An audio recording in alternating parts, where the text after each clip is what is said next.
안녕하세요, 솔롱호스입니다. 이번 시간에는 제페토 아이템 제작을 위한 크리에이트 툴, 블렌더의 소개와 설치 방법, 그리고 기본 사용법에 대해 알아보도록 하겠습니다. 제페토 아이템 제작을 위한 3D 소프트웨어 블렌더는 최근 수년 사이에 3D 업계에서 큰 주목을 받으며 유료 프로그램과 어깨를 견줄 정도로 성능이 아주 우수한 프로그램입니다. 3D 모델링, 애니메이션, 렌더링, 시뮬레이션, 비주얼 이펙트, 모션 그래픽, 그리고 비디오 편집까지 블렌더가 할 수 있는 일이 얼마나 많은지 정말 무료인지 의심스러울 정도의 소프트웨어입니다.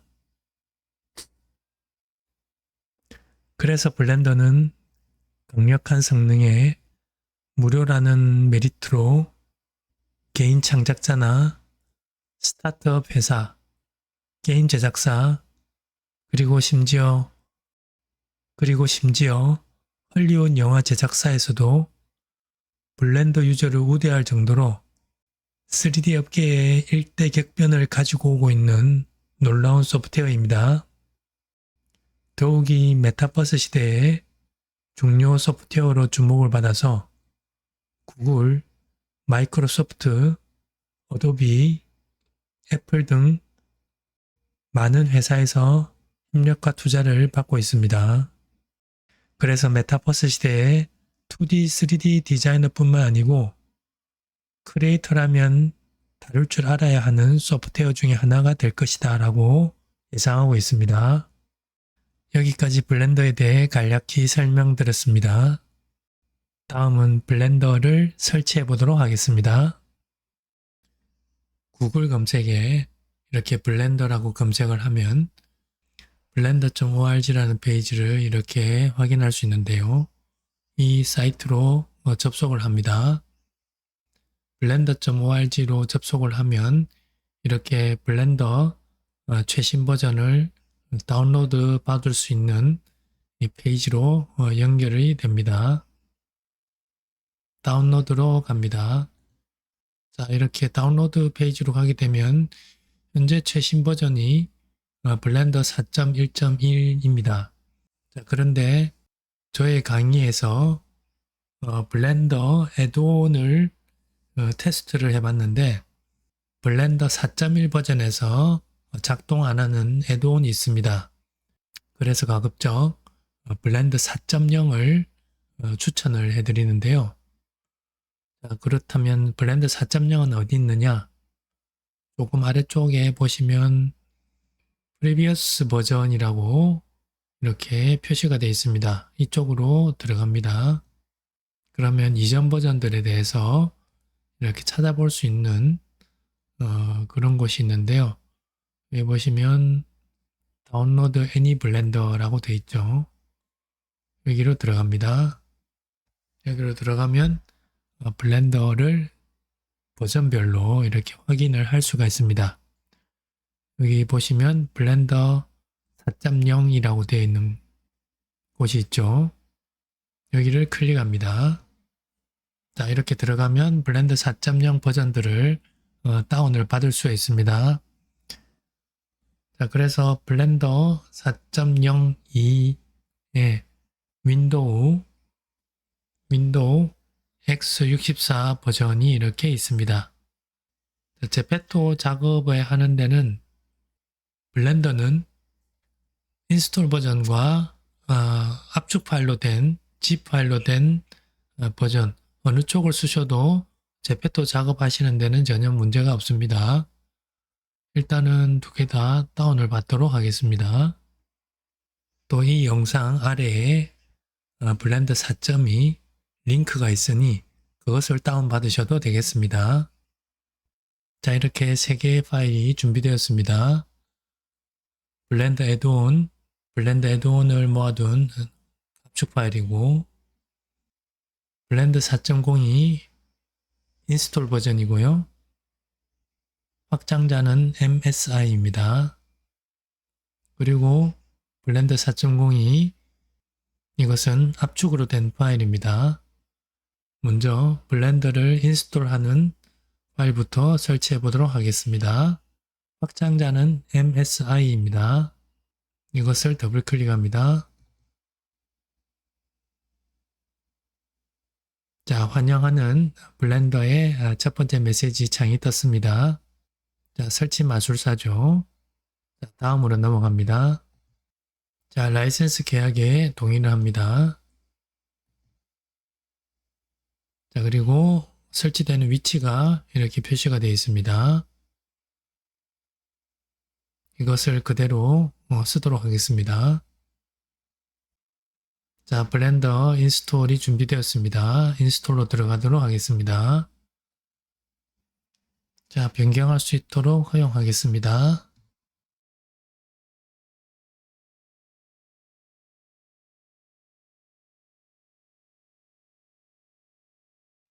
자, 설치가 완료되었습니다. 피니시 버튼을 누릅니다.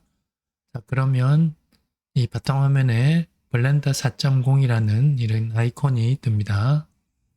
자, 이 아이콘이 뜨면 블렌더 4.0 설치가 끝났습니다.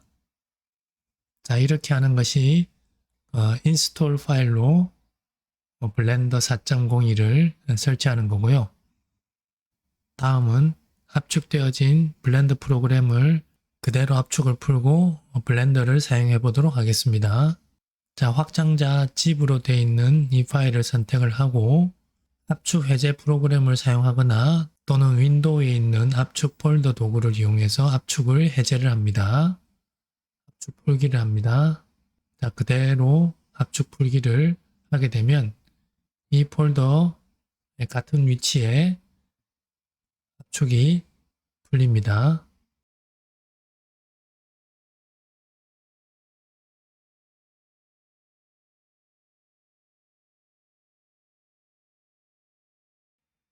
자, 압축 풀기가 완료되었습니다. 자, 여기 보시면 압축이 해제된 폴더가 하나 보이죠? 이 안으로 들어가게 되면 여기 blender.exe라는 실행 파일이 있습니다. 이것을 실행시키면 블렌더가 실행됩니다. 설치할 것 없이 이 폴더 안에 있는 블렌더 실행 파일을 실행시키면 바로 블렌더가 실행이 되니까 굉장히 간편합니다. 자, 이것은 어떻게 쓰느냐? 자, 이 압축이 풀린 이 폴더를 여기에 두지 마시고 또는 바탕화면에도 절대 두시면 안 됩니다. 바탕화면 같은 데 두지 마시고 이것은 가급적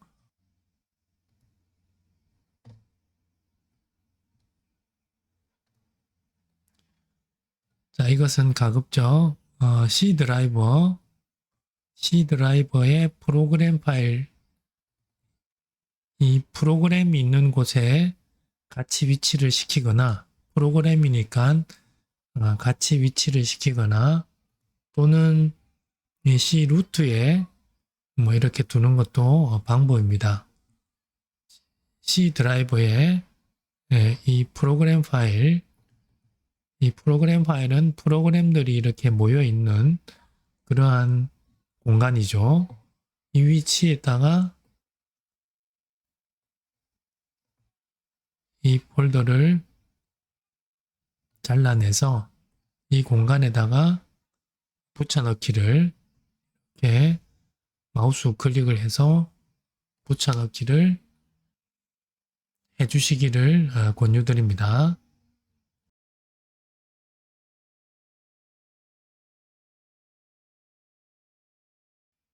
자, 이렇게 프로그램 파일 폴더 안으로 이렇게 옮겨졌습니다. 여기에 좀 전에 설치했던 블렌더 4.0 이 폴더도 같이 보이죠. 블렌더 파운데이션이라고. 이 블렌더 파운데이션은 금방 인스톨한 블렌더가 위치해 있습니다. 그리고 그 옆에 블렌더 4.2 압축 파일을 풀고 여기에다가 옮겨뒀습니다. 자, 이렇게 압축 파일을 푼 이 폴더를 여시고 그 다음에 들어가서 여기 있는 blender.exe 마우스 커서를 blender.exe 위에 이렇게 두시고 마우스 오른쪽 버튼을 클릭해주고 바로가기 만들기라고 있습니다. 마우스 오른쪽 버튼으로 클릭을 하게 되면 바로가기 만들기가 있습니다. 이것을 마우스 왼쪽 버튼으로 선택을 합니다. 바탕화면에 바로가기를 만드시겠습니까? 하는 메시지가 뜹니다. 이것을 예를 합니다. 이렇게 하면 되겠습니다. 자, 블렌더를 설치하고 처음 실행하면 이렇게 퀵 셋업이라는 창이 처음 나타납니다. 옵션들, 랭귀지라든지 숏컷이라든지 이런 옵션 설정에 대한 이런 창이 뜨는데요. 이것은 블렌더 안에서도 즉 프레퍼런스라는 설정에서 수정해 줄 수 있으니까 지금은 패스하도록 하겠습니다. 자, 빈 공간을 클릭합니다. 자, 블렌더를 실행하면 보이는 첫 화면입니다. 블렌더는 제페토 아이템을 제작하는 작업 공간입니다. 이 작업 공간은 사용자가 작업에 최대한 집중할 수 있도록 구성되어 있는 공간입니다. 자동차로 비유하면 운전석과 같은 공간입니다. 처음 운전할 때 기본적인 핸들이나 엑셀, 브레이크 등에 익숙해지는 것이 우선이죠. 에어컨 필터를 교체하려면 어느 위치에 있고 어떻게 교체해야 되는지 그런 것들을 알면 좋지만 초보 운전자들에게는 그다지 필요가 없습니다. 블렌더나 다른 소프트웨어들도 마찬가지입니다. 그래서 반드시 알아야 하는 것부터 알려드리고 부차적인 정보들은 차차 알아가면 되겠으니 강의에서는 패스하겠습니다. 모든 것을 다 알아야 작업할 수 있다는 것은 아니죠. 자, 이제 작업 공간에 대해 설명드리겠습니다. 블렌더를 실행하면 보이는 첫 화면입니다. 자, 블렌더는 이러한 작업 공간들로 이렇게 나눠져 있는데요. 최상단에 있는 메뉴들은 메인 메뉴라고 이렇게 불립니다. 블렌더의 파일을 불러오거나 또는 저장하거나 제페토 작업처럼 다른 소프트웨어로 이렇게 익스포트를 하거나 유니티에서 사용하는 것은 FBX 파일입니다. 이런 식으로 다른 소프트웨어에서 사용할 수 있도록 이렇게 출력을 하거나 또는 에디터에서 언두, 실행 취소를 하거나 리두, 다시 실행하거나 그리고 프레퍼런스, 개인 취향에 맞게 설정을 하거나 그리고 이미지 또는 애니메이션으로 렌더링을 하거나 윈도우는 지금 당장 아실 필요는 없습니다. 헬프는 블렌더에서 제공하는 온라인 매뉴얼입니다. 물론 영어로 되어 있습니다. 그리고 이 옆에 있는 탭들로 되어 있는 작업 환경들은 당장 모르셔도 됩니다. 모든 것은 이 레이아웃에서 다 작업이 가능하기 때문에 제페토 아이템 제작도 레이아웃으로 진행할 것입니다. 그래서 이 옆에 있는 탭들은 그냥 무시하셔도 되겠습니다. 제일 큰 공간, 이 공간은 3D 뷰포트라고 하는 주로 여기서 작업을 많이 하는 3차원 작업 공간입니다. 3D 뷰포트입니다. 이 창의 왼쪽 상단 여기 아이콘을 눌러보시면 지금 현재 작업창의 이름이 이렇게 보입니다. 선택되어 보이는 아이콘이 현재 지금 작업창 이름입니다. 3D 뷰포트라고 되어 있죠. 자, 그리고 오른쪽 상단이 아웃라이너라는 공간입니다. 이곳은 3D 뷰포트 공간의 상황판과 같은 역할입니다. 지금 이 3D 뷰포트 작업 공간 안에 있는 오브젝트들이 이렇게 목록으로 이렇게 보이고 있습니다. 이것 이름은 여기 아이콘을 보시면 아웃라이너라고 되어 있습니다. 아웃라이너. 어떤 물체들이, 어떤 오브젝트들이 이 3D 작업 공간에 있는지 그 리스트, 즉 목록으로 이렇게 보여줍니다. 아웃라이너 여기서 선택을 해도 3D 뷰포트 이 작업 공간에서 선택한 것과 같은 결과를 냅니다. 자, 오른쪽 하단에 있는 공간은 Properties라는 공간입니다. 특성이라고 이렇게 번역이 되는데요. 여기도 역시 아이콘을 클릭을 해보면 Properties라고 표시가 되어 있습니다. 자, 이 Properties 공간에는 왼쪽에 보면 여러 가지 아이콘들이 이렇게 보이고 있는데요. 각각의 아이콘들은 그것에 해당되는 특성들을 조절할 수 있는 공간으로 이동하게 되는데요. 처음부터 이것을 다 알 필요는 없고 지금 작업하면서 하나씩 알아가시면 되겠습니다. 그래서 지금 아셔야 되는 것은 이 프로퍼티스 공간은 선택한 오브젝트에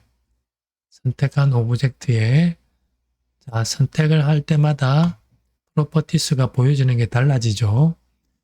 선택한 오브젝트의 특성들을 표시하고 조절하는 공간이다라고 그렇게 알아두시면 되겠습니다. 자, 그리고 하단에 있는 이 공간은 애니메이션을 관장하고 있는 타임라인이라는 공간입니다. 여기서 보시면 시계 모양의 아이콘이 있죠. 역시 타임라인이라고 되어 있습니다. 자, 여기서 보시면 타임라인은 이렇게 드래그를 조절할 수 있도록 작업하는 공간입니다. 지금 보시는 것처럼 창을 이렇게 조절을 해줄 수 있는데요. 지금 작업 공간의 크기가 이렇게 조절이 되었죠. 작업 공간의 조절을 하는 방법은 이 마우스 커서를 작업창과 작업창 사이에 이렇게 딱 가져다 두면 마우스 커서 모양이 바뀝니다. 여기에 둬도 되고 여기도 이 경계에 두게 되면 커서가 좌우 모양의 커서로 바뀌게 되죠. 역시 마찬가지입니다. 이렇게 마우스 커서가 바뀌었을 때 마우스 왼쪽 버튼을 클릭을 하고 드래그를 해주게 되면 이렇게 작업창들의 크기를 조절을 해줄 수가 있습니다. 여기도 마찬가지입니다. 작업창의 경계에 마우스 커서를 가져다 대시면 마우스 커서 모양이 바뀌게 되고 바뀔 때 마우스 왼쪽 버튼을 클릭을 해서 드래그를 해주게 되면 작업 공간의 크기를 이렇게 조절을 해줄 수가 있습니다. 자, 그리고 작업창을 나눌 수도 있는데요. 자, 작업창을 나누는 걸 잠깐 보도록 하겠습니다. 자, 지금 작업창의 크기를 조절하는 것은 경계에 가져가서, 그죠? 경계에, 그죠? 이 변으로 가져가서 경계에서 이렇게 조절을 했는데, 화면을 나누는, 즉 화면을 분할을 하는 것은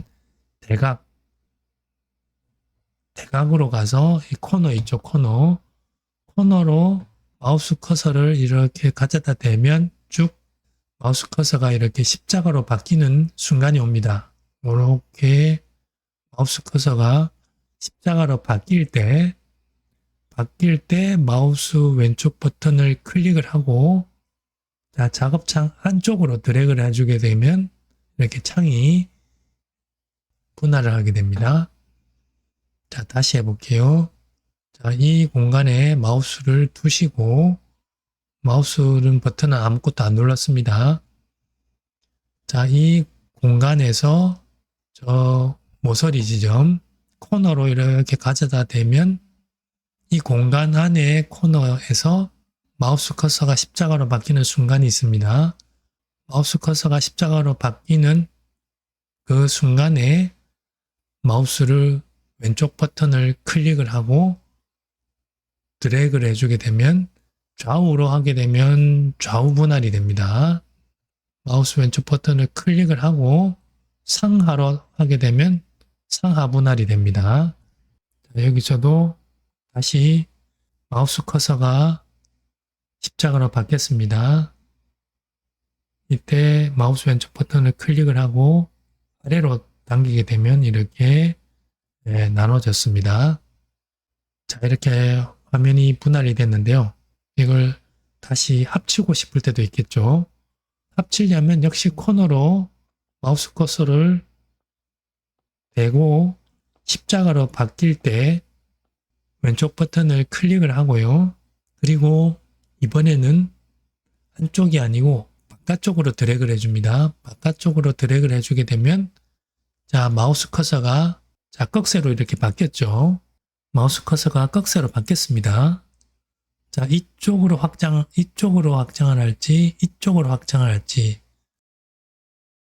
선택을 해줄 수 있습니다.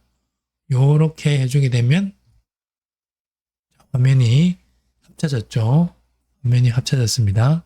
화면을 좀 바꿔볼게요. 화면 회전을 하려면 여기 XYZ이 있는 공간으로 마우스를 가져다 대시면 이렇게 화면이 회전되거든요. 화면을 완전히 바꿔서 이번에도 역시 코너로 모서리 코너로 가서 마우스 왼쪽 버튼을 클릭을 하고 바깥쪽으로 드래그를 하게 되면 화살표가 이쪽이냐 이쪽이냐 그죠? 즉 이렇게 되어 있으면 오른쪽에 있는 화면이 확장이 되겠죠. 이런 식으로 화면을 분할하고 합칠 수가 있습니다. 자, 그리고 이렇게 작업창을 나누게 되면 여기 보시면 여기 보이는 이 공간을 보시게 되면 여기에 보이는 메뉴들, 아이콘들이 여기서는 안 보이죠. 넘어가 버렸습니다.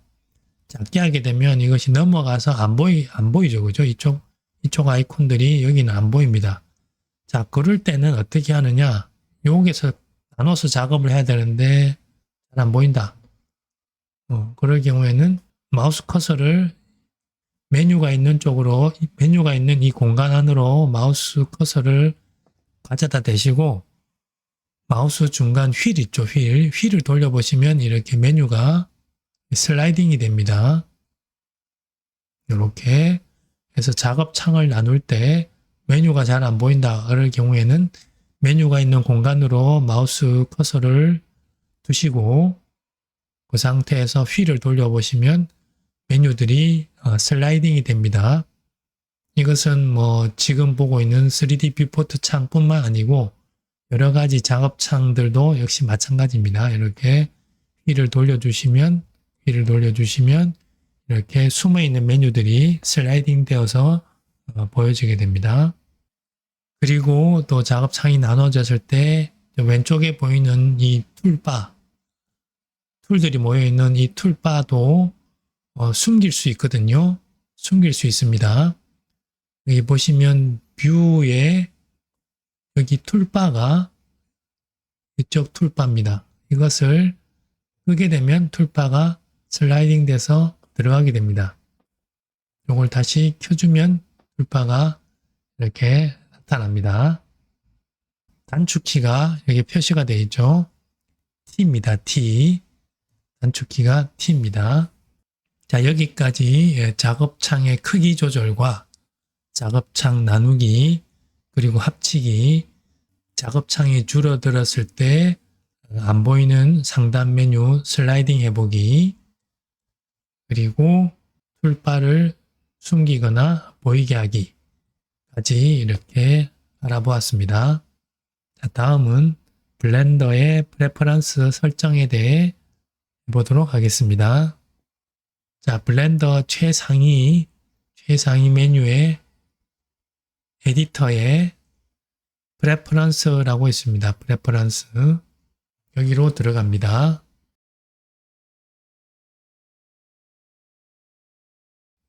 자, 블렌더 프레퍼런스에서 딱 기본적인 것만 세팅을 하겠습니다.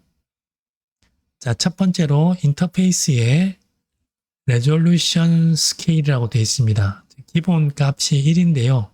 이거를 키우게 되면 블렌더 전체적인 메뉴의 크기가 좀 커집니다. 1.2까지 한번 1.2를 넣어 보겠습니다. 하고 커졌죠. 펑펑펑펑펑펑 커지죠. 그죠? 큰 모니터를 사용하거나 아니면 노트북의 작은 그런 모니터 화면을 사용할 경우에 메뉴가 잘 안 보여서 좀 답답한 경우가 있죠. 그래서 적당하게 여기서 적당하게 조절을 해서 사용하시면 되겠습니다. 그 다음에 아래쪽 부분을 보시면 트랜슬레이션 부분을 봅니다. 여기에 영어로 되어 있죠. 잉글리시로 되어 있습니다. 자, 여기에 한글이 있긴 한데 보통 이런 프로그램들은 가급적 한글을 추천하지 않습니다. 한글은 추천하지 않고 일단 공부는 영어로 하시는 게 굉장히 좋습니다. 왜냐하면 만약에 작업을 하다가 막혔다, 문제가 생겼다. 그럴 경우에 한글 메뉴 이름으로 네이버나 이런 데서 검색을 하면 자료가 잘 안 나옵니다. 그렇기 때문에 영어로 이렇게 처음에는 힘들지만 영어로 이렇게 계속 작업을 하다 보면 익숙해지거든요. 자, 그래서 구글이나 이런 데다가 입력을 해서 검색을 해보시면 한국어보다는 훨씬 더 많은 자료들이 이렇게 나오기 때문에 가급적 한국어보다는 영어를 사용하기를 권장드립니다. 그래서 여기서 메뉴를 바로 이렇게 한국어로 하고 도움말 정도만 인터페이스나 새로운 데이터들을 한국어로 하지 말고 여기 랭귀지 한국어는 툴팁, 도움말 정도로만 사용하시는 걸 권장드립니다. 이렇게 가져가 보면 한글로 되어 있는 도움말들이 있습니다. 그런데 다 되어 있는 것은 아니고 한글로 안 되어 있는 것은 그냥 영어로 나옵니다. 자, 그래서 툴팁 정도만 한국어를 사용하시길 권유드립니다. 애드온으로 갑니다. 애드온. 저는 애드온을 그다지 많이 사용하지 않는데요. 꼭 필요한 그리고 정말 사용하면 정말 편한 기본적인 애드온 3가지를 먼저 소개하겠습니다. 그 3가지 중에 2가지는 블렌더 내부에 있는 애드온이고요. 나머지 1가지는 외부 애드온, 즉 설치를 해야 되는 애드온입니다. 자, 설치를 해보도록 하겠습니다. 내부 애드온은 이렇게 돋보기에서 검색을 해야 합니다. 여기서 엑스트라 EXTRA 엑스트라라고 검색을 하게 되면 애드온 2개가 보이는데요.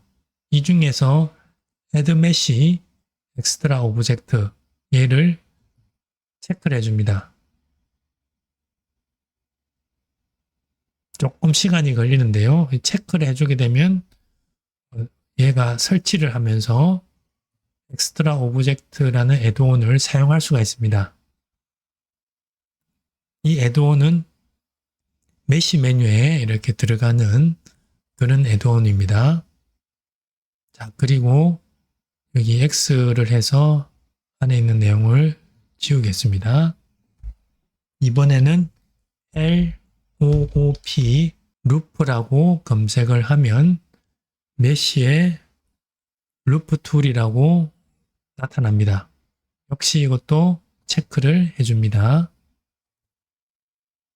자, 루프 툴 사이드바의 에디트 탭 부분에 있다라고 지금 표시가 되어 있습니다. 이렇게 설치가 되었습니다. 자, 나머지 하나는 외부에서 가져와야 되는 애드온인데요. 저희 자료를 보시면 blend addon.zip이라는 압축 파일이 있습니다.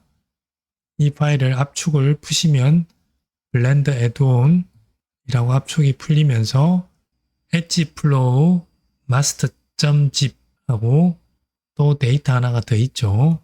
이것은 메시 데이터 트랜스퍼는 중급 아이템 제작할 때 이 애드온을 사용합니다. 이것은 지금 설치하지 않고요. 지금은 edgeflow master를 설치할 겁니다. 이 zip 파일은 압축을 풀지 마세요. 풀지 않고 애드온 인스톨을 하게 되면 그 zip 파일이 압축이 풀리면서 블렌더에 설치가 되는 그런 구조입니다. 그래서 인스톨로 들어가겠습니다. 자, 블렌더 애드온 폴더 안으로 들어왔습니다. 여기서 edgeflow master를 선택을 합니다. 선택을 하고 인스톨 애드온 버튼을 눌러줍니다. 이렇게 edgeflow라고 표시가 되고요. 역시 체크를 해주게 되면 edgeflow가 활성화됩니다.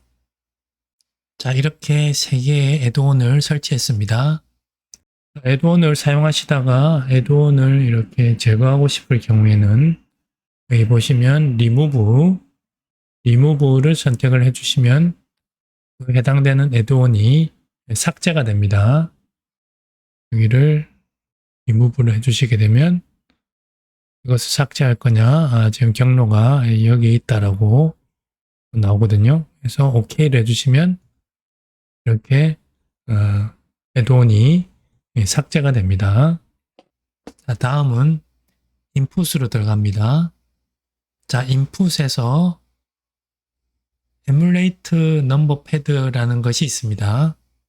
노트북을 사용하시는 분들께서는 오른쪽에 키보드 오른쪽에 숫자 패드가 있죠. 넘버 숫자판.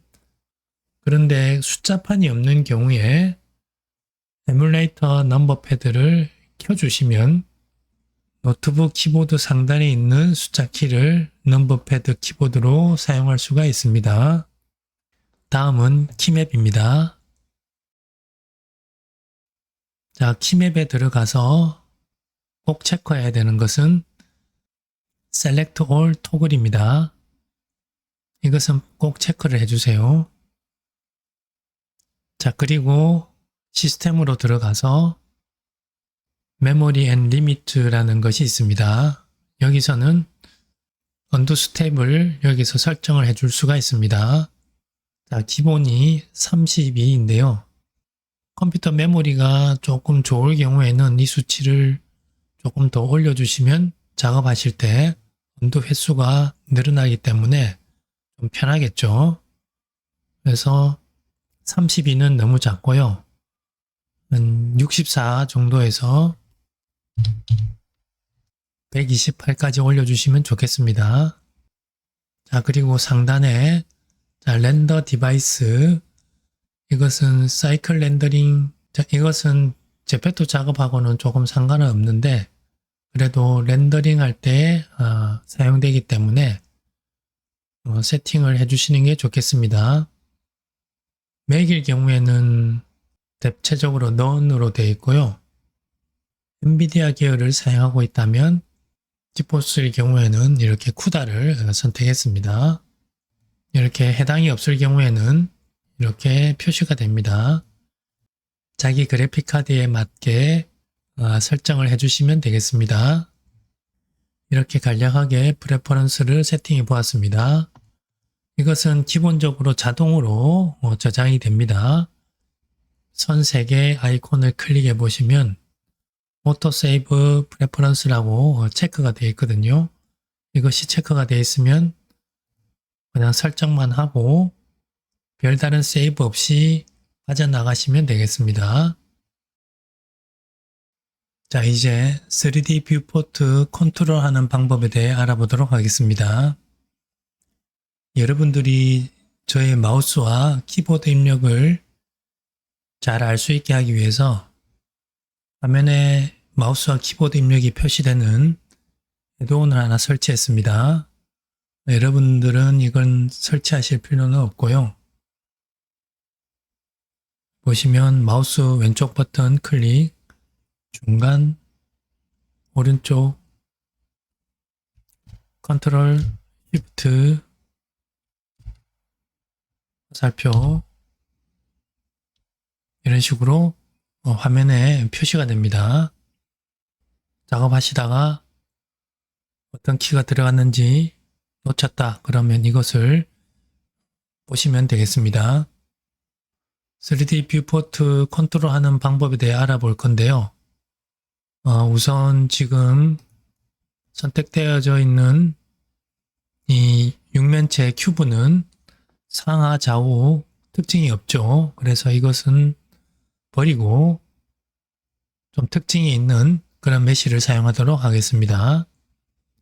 자, 선택한 오브젝트를 삭제를 하려면 오브젝트에 delete라는 명령이 있습니다. 여기 보시면 단축키가 X죠. X를 한번 눌러보겠습니다. 키보드 X 그러니까 delete 메뉴가 떴죠. X를 선택해 주시면 선택된 오브젝트는 삭제가 되었습니다. 자, 그리고 생성을 시키는 메뉴는 add에 있습니다. 그 중에서 메쉬에 쭉 내려가서 monkey라는 명령이 있습니다. 이것을 클릭합니다.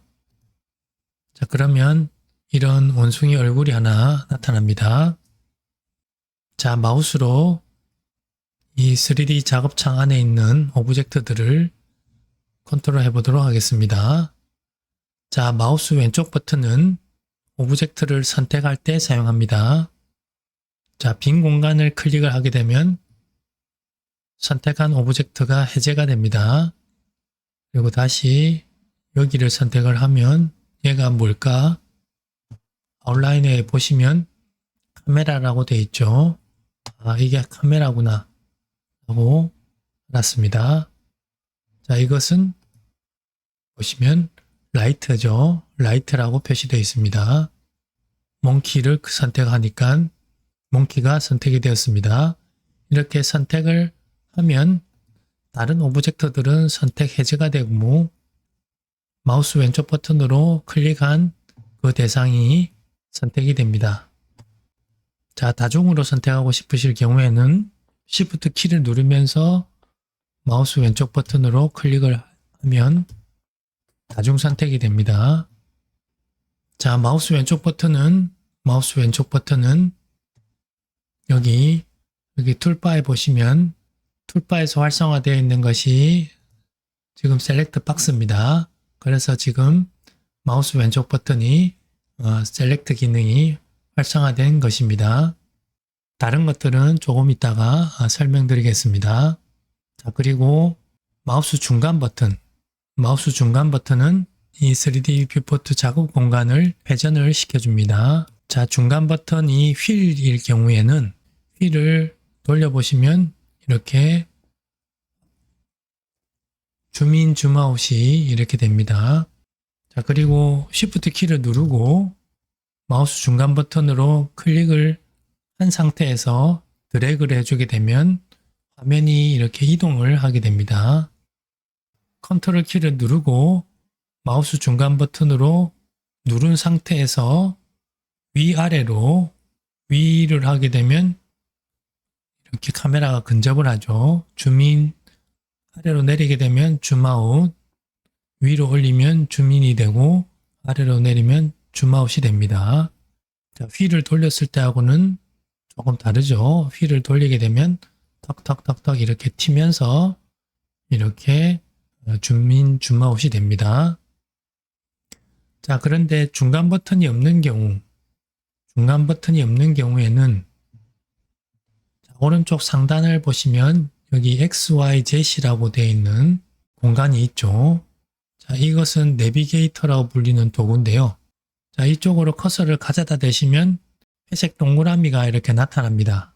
자, 이 회색 동그라미 영역 안에서 마우스 왼쪽 버튼입니다. 마우스 왼쪽 버튼을 이 회색 공간 안에서 클릭을 하고 드래그를 해주게 되면 중간 버튼이 하던 역할을 여기서 할 수가 있습니다. 이렇게 화면이 회전이 되죠. 회색 지역에서 이렇게 돌리시면 화면이 이렇게 회전이 됩니다. 그 다음 그 아래 돋보기도 역시 마우스 왼쪽 버튼입니다.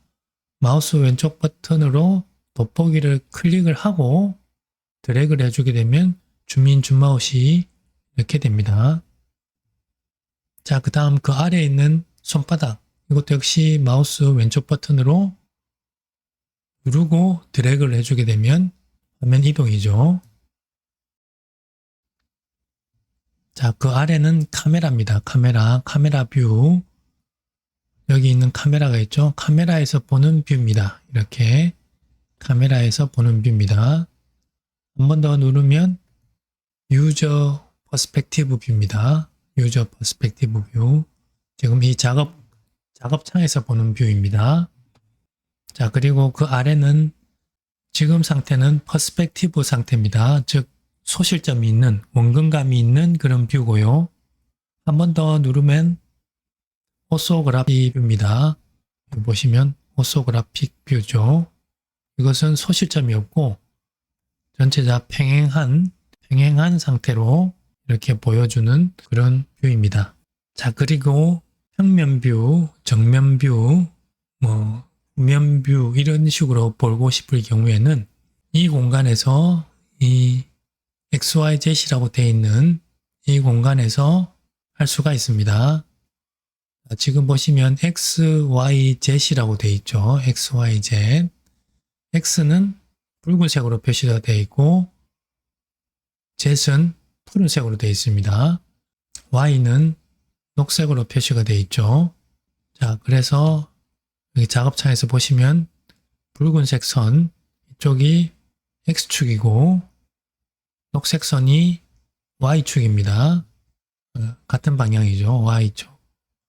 Y축, X축, Z축이 안 보이죠. 그죠? Z축은 여기에 있습니다. 여기에서 있는데 지금 안 보이게 숨겨져 있습니다. 여기가 오버레이라는 곳입니다. 오버레이. 자, 그렇다면 정면뷰를 보고 싶다. 그러면 여기는 마이너스 Y라고 되어 있죠. 저 Y는 뒤에서 보는 뷰입니다. 후면뷰입니다. 후면뷰입니다. 뒤에서 볼 때 또는 배면뷰라고 불리죠. 그 반대쪽이 마이너스 Y 쪽이겠죠. 마이너스 Y 쪽이 정면뷰입니다. 클릭을 해보겠습니다. 그러면 그죠? 정면뷰입니다.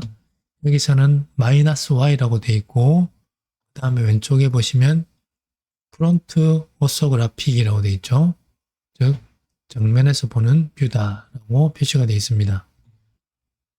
자, 이 상태에서 지금 마이너스 Y 상태인데 여기를 마이너스 Y를 한 번 더 클릭을 해주게 되면 배면 뷰, 즉 뒤에서 보는 그런 뷰입니다. 여기서 보시면 백 오소그라픽이라고 되어 있죠. 이렇게 한 번 더 누르면 정면, 후면 이런 식으로 조절을 해줄 수가 있습니다.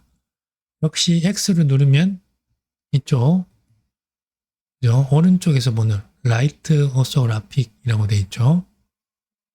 이것도 역시 X를 한 번 더 누르면 마이너스 X로 가면서 여기가 좌측 레프트 오소그라픽이라고 되어 있습니다.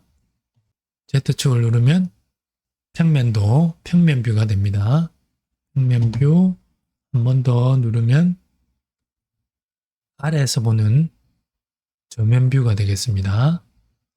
자, 이런 식으로 되고 그러면 원래 보던 퍼스펙티브 뷰는 어떻게 보느냐? 아무 공간에서 마우스 중간 버튼을 그냥 클릭을 하고 드래그를 해주게 되면 클릭을 하는 순간 바로 퍼스펙티브로 바뀌게 됩니다. 그래서 이렇게 드래그를 해주게 되면 유저 퍼스펙티브라고 이렇게 됩니다.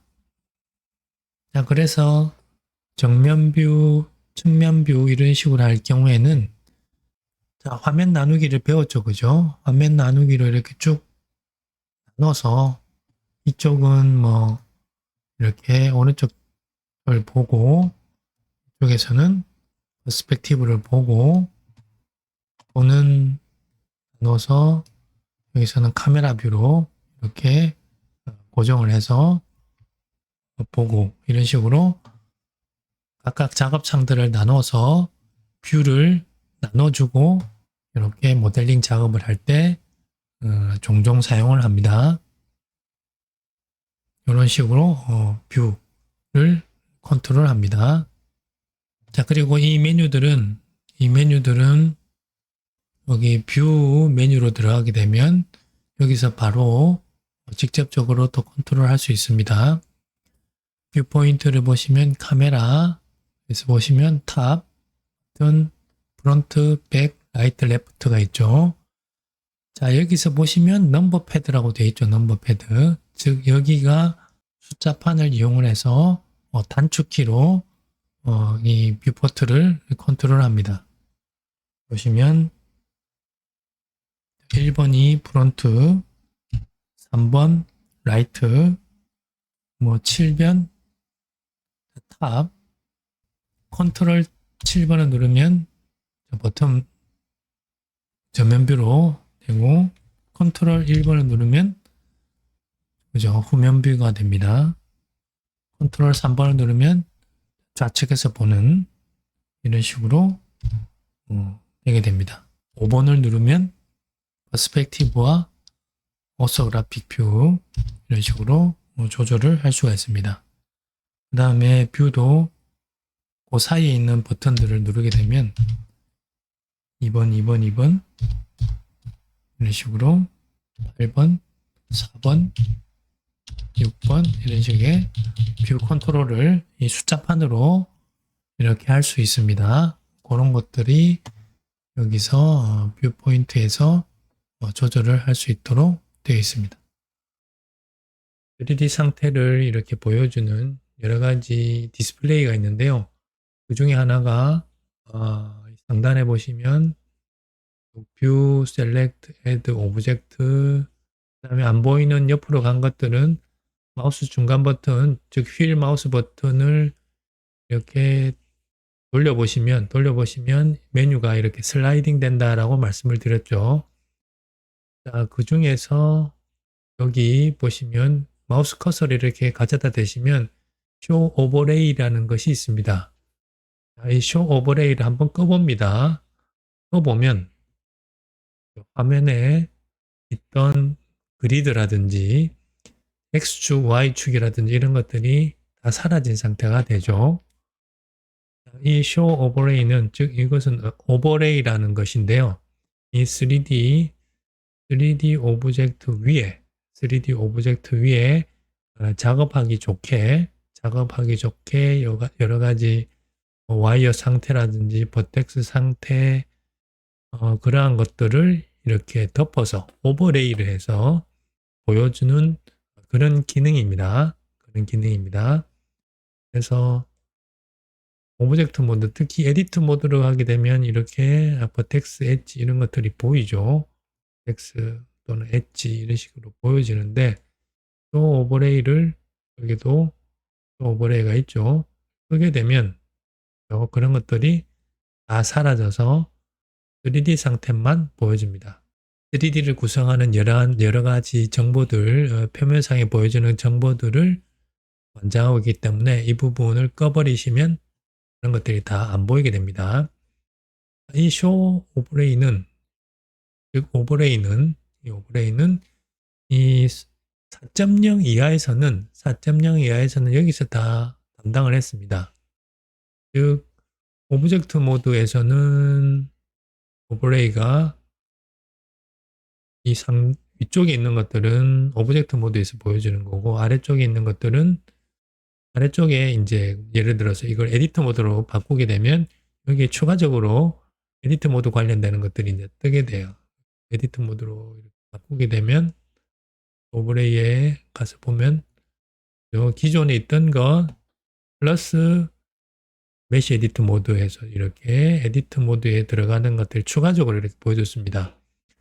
그래서 버텍스 페인트나 이런 것들로 바꾸게 되면 다른 이 작업 모드로 이렇게 바꾸게 되면 거기에 해당하는 것들로 이렇게 체인지가 되는데 4.0부터는 조금 바뀌어졌습니다. 4.0은 어떻게 되었냐면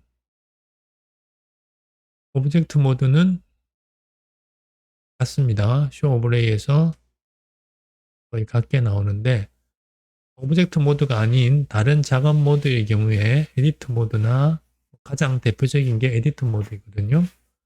에디트 모드로 가서 쇼 오버레이를 켜면 에디트 모드에 관련되는 것들이 안 보입니다. 에디트 모드에 관련되는 것들이 4.0 이하에서 보여주던 그런 그 메뉴들이 안 보입니다. 그럼 그렇다면 그것들 어디 갔냐? 여기 있습니다. 쇼 오버레이 바로 옆에 요거 이 아이콘이 뭐냐? 에디트 모드 아이콘입니다. 에디트 모드 아이콘. 이거 같이 생겼는데 여기를 클릭하게 되면 쇼 오버레이에 같이 있던 것들이 이제 여기서 따로 공간을 마련해서 여기로 다 집합되어 있는 겁니다. 가장 대표적인 게 이제 노말이죠, 그죠? 여기에 예전에는 여기서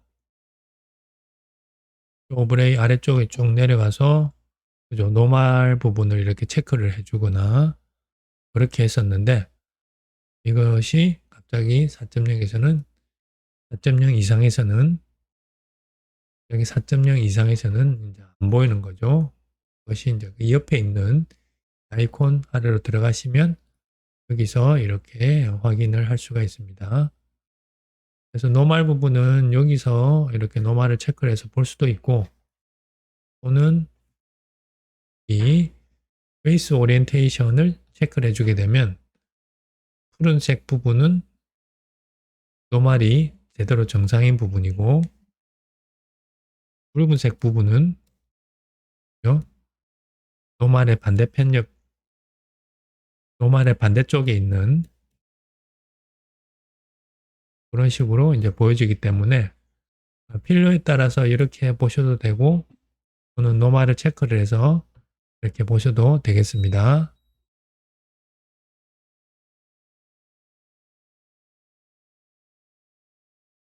자, 강의 영상에는 이 모디파이어 부분에 이런 식으로 진행이 될 겁니다. Add Modifier라 해서 클릭을 하게 되면 이런 식으로 메뉴창이 쫙 뜰 텐데요. 4.0부터는 이런 식이 아니고 자, 이렇게 바뀌었습니다. Add Modifier 버튼을 누르면 이런 메뉴가 뜨고 카테고리별로 모디파이어들이 들어가 있습니다. 4.0의 에디터 부분이 모디파이 부분에 있는 메뉴들이고 나머지는 같습니다. 제너레이트, 데폼, 피직스 이런 식으로 메뉴 카테고리가 분류가 되었습니다. 4.0부터는 지오메트리 노드가 Add 모디파이어에 들어오면서 메뉴가 이렇게 변경이 일어난 것으로 알고 있는데요. 주로 작업상에서 많이 하는 것은 여기 제너레이터를 많이 사용합니다. 제너레이터에 있는 여기 서브디비전 서페이스나 또는 어레이라든지 이런 것들을 솔리디파이라든지 이런 것들을 사용하고 있고요. 그 다음에 중급으로 조금 넘어가면 여기 데폼에서 커브라든지 또는 아마추어를 잃어버렸을 때 새로 세팅해 주기 위해서 아마추어 데폼을 종종 사용하기도 합니다. 이런 식으로 제너레이트 또는 데폼 이 두 가지를 주로 많이 사용하고요. 만약 이것이 불편하고 강의 영상과 똑같이 하고 싶다 그러한 경우라면 저의 리틀리 솔롱고스로 이렇게 들어와서 쭉 아래쪽에 내려가시면 여기 블렌드 4.0 예전 애드 모디파이어로 사용하기 애드온이라는 것이 있습니다. 이것을 클릭을 하면 저희 구글 드라이브에 제가 만든 블렌드 파이썬 애드온이 있습니다. 이것을 다운을 받으셔서 애드온 설치를 해주시면 되겠습니다. 자, 이렇게 월드 모디파이어 툴이라는 애드온이 설치가 됩니다. 그래서 여기를 체크를 해주시면 여기에 애드 모디파이어 올드 UI 옛날 UI로 볼 수 있습니다. 여기를 클릭을 해주시면 옛날 UI로 이렇게 보실 수가 있고요. 그 다음에 새로 추가된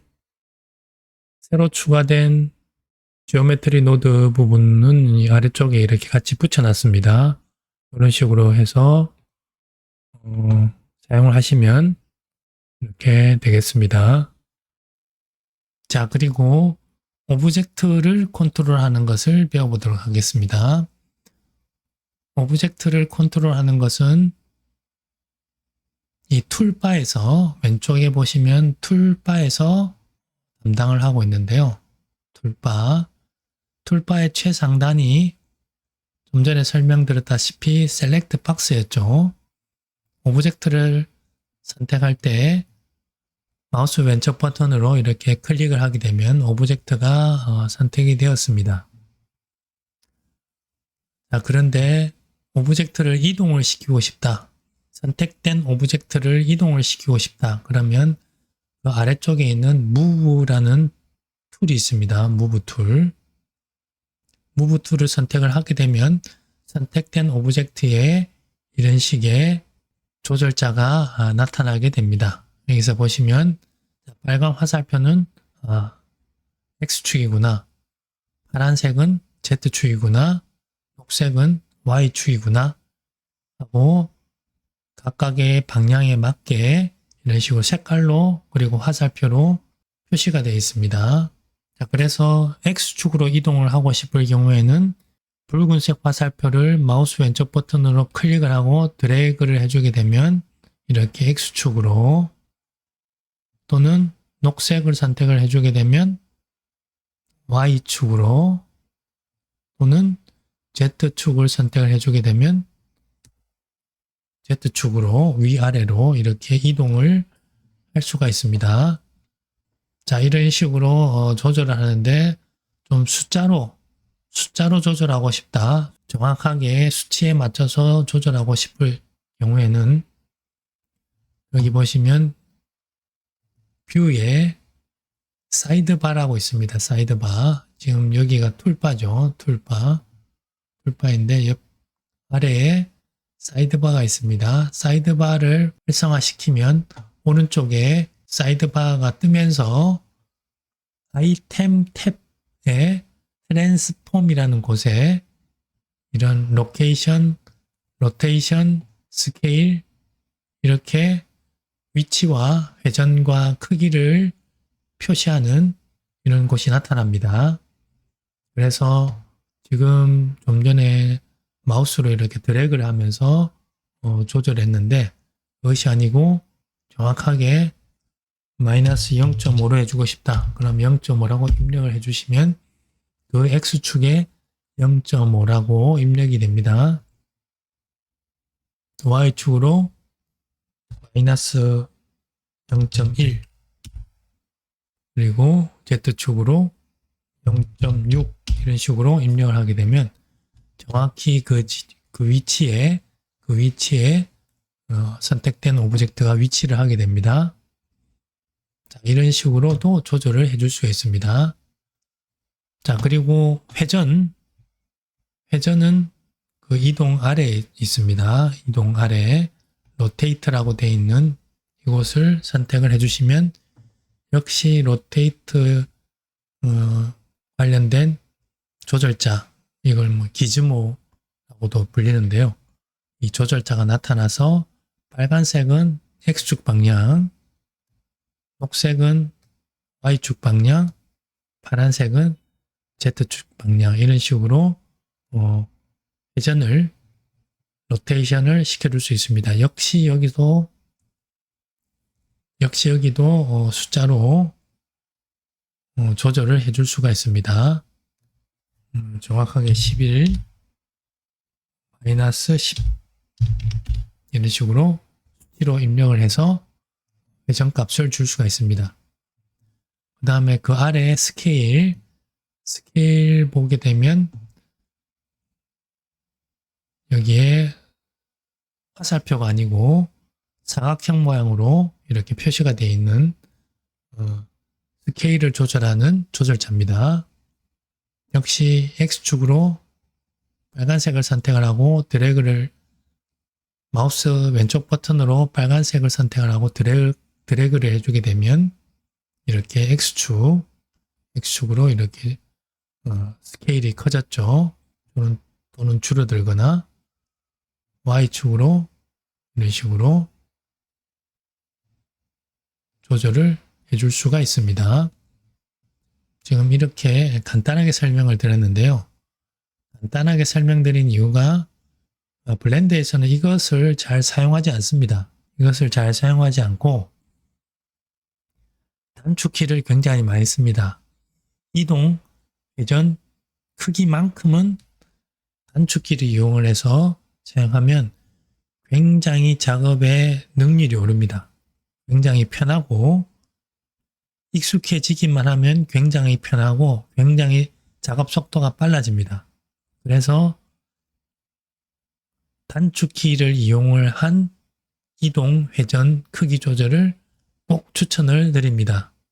금방은 잘 안 되는데 매일 조금씩 연습을 해서 이것을 몸에만 딱 익숙하게 되면 굉장히 작업하기 편한 상태가 되기 때문에 꼭 추천을 드립니다. 자, 그것은 어떻게 하는지 한번 보도록 하겠습니다. 여기서 지금 위치나 회전이나 이렇게 지금 막 조금 작업을 했는데요. 자, 이것을 한 번에 이렇게 조절하는 방법은 마우스 왼쪽 버튼으로 X를 꾹 누른 상태에서 아래로 드래그를 해주게 되면 검은색으로 다 칠해졌죠. 이렇게 되면 동시에 다 선택이 됩니다. 동시에 다 선택이 되어서 동시에 같은 값을 입력할 수가 있습니다. 0이라고 입력을 해주게 되면 XYZ이 동시에 000 위치로 한 번에 입력이 됩니다. 자, 그 다음에 로테이션도 X를 마우스 왼쪽 버튼으로 꾹 누르고 아래로 쭉 드래그를 해주고 난 다음에 다시 회전값도 제로. 그리고 스케일도 X를 마우스 왼쪽 버튼으로 꾹 누르고 아래로 쭉 내린 다음에 자, 스케일은 0을 하게 되면 크기가 없어지는 거죠. 스케일의 기본값은 1입니다. 1. 이렇게 해주시게 되면 한 번에 원래 위치, 원래 회전, 원래 크기 값으로 돌아갔습니다. 이런 식으로 쭉 돌릴 수가 있습니다. 자, 각 칸에 숫자를 입력하는 것과 한 번에 같은 값을 입력하는 것 이렇게 배워봤습니다. 단축키를 사용을 해서 선택된 오브젝트의 이동, 회전, 크기 조절을 하려면 기본적으로 툴바에 셀렉트 툴이 기본 상태입니다. 셀렉트를 할 수 있는 환경에서 단축키를 이용해서 바로 이동, 회전, 크기 조절을 할 수가 있습니다. 자, 첫 번째로 이동은 G키입니다. G키. 여기서 보시면 트랜스폼의 무브 단축키가 G입니다. 다음에 로테이트는 R, 스케일은 S입니다. 무브는 G입니다. 그랩이라고 불리더라고요. 자, 오브젝트가 선택된 상태에서 바로 이동 모드로 바뀝니다. G키를 누르면 이렇게 선택된 오브젝트 주위로 흰색으로 감싸면서 마우스를 움직여 보면 오른쪽 트랜스폼의 로테이션이 수치가 막 바뀌는 것이 보이죠. 이런 식으로 XYZ 값이 동시에 움직이게 됩니다. 자, 이 상태에 이렇게 XYZ이 동시에 움직이는 상태에서 만약에 X축으로 움직이고 싶다. 그럴 경우에 X를 눌러주시면 됩니다. X라고 눌러주시면 X축으로 이렇게 이동이 되고요. Y축으로 이동하고 싶으면 Y를 눌러주시면 됩니다. Y축으로 이렇게, 그리고 상하는 Z축이었죠.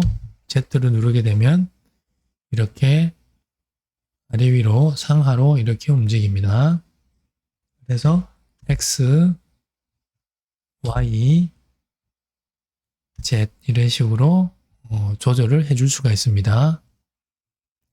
자, 이렇게 한 축을 움직일 수 있고, 또는 예를 들어서 상하로는 움직이고 싶지 않다. 즉 Z축으로는 움직이고 싶지 않고 그냥 X와 Y축으로만 이렇게 움직이고 싶다.